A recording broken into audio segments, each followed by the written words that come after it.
धर्मस्य ह्यापवर्ग्यस्य नार्थोऽर्थायोपकल्पते नार्थस्य धर्मैकान्तस्य कामो लाभाय स्मृता कामस्य नेन्द्रिय प्रीतिर्लाभो जीवेत यावता जीवस्य तत्व जिज्ञासा नार्थो यस्येह कर्म भी।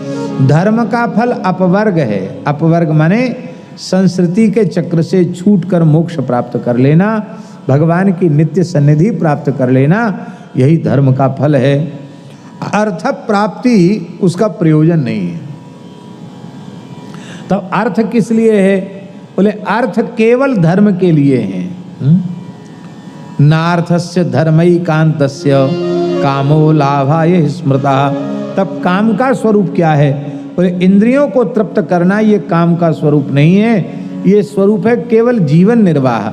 जितने में हमारा जीवन का निर्वाह हो जाए उतने ही इच्छाओं को, कामनाओं को हम अपने जीवन में प्रश्रय प्रदान करें।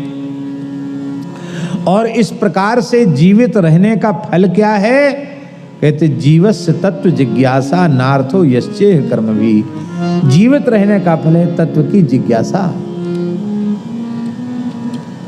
श्लोक उपनिषद में लिखा है कि इस वर्तमान जीवन के रहते हुए तुमने परम सत्य का अनुभव कर लिया, अपरोक्षानुभव कर लिया, तब तो ठीक है। और यदि चेत न अवेदी ही, यदि इस वर्तमान शरीर से वर्तमान जीवन में उस परम सत्य का परिचय तुमने प्राप्त नहीं कर पाया, ततो महती विनष्टि, तो इससे भारी घाटा और कोई दूसरा नहीं होगा। इसलिए जीवन का प्रयोजन है तत्व की जिज्ञासा। तत्व जिज्ञासा का तात्पर्य सीधे साधे सरल भक्तों के सिद्धांत में यही है, इसी शरीर से इसी जन्म में भगवत दर्शन की व्याकुलता का उत्पन्न हो जाना, भगवत साक्षात्कार की व्याकुलता जग जाना, यही जीवित रहने का फल है।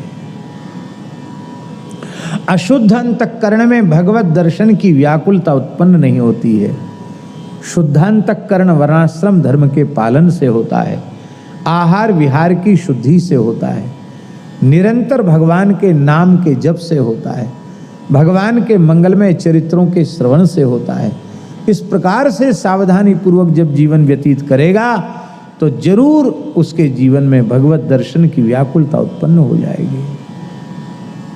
और व्याकुलता उत्पन्न हो जाएगी तो भगवान मिलेंगे कि नहीं? बोले पक्की तौर पर मिलेंगे, संदेह नहीं है, क्योंकि तस्य लौल्यमेव मूल्यम, भगवत साक्षात्कार का मूल्य लौल्य ही है, भगवत दर्शन की व्याकुलता। एक दो प्रसंग ऐसे हैं महाराज जी, कितने प्रसंग ऐसे हैं जहां भगवान की प्राप्ति हो गई, व्याकुलता जनी की भगवान का साक्षात्कार हुआ। अनेक महापुरुषों के ऐसे चरित्र हैं। माई मेरे श्याम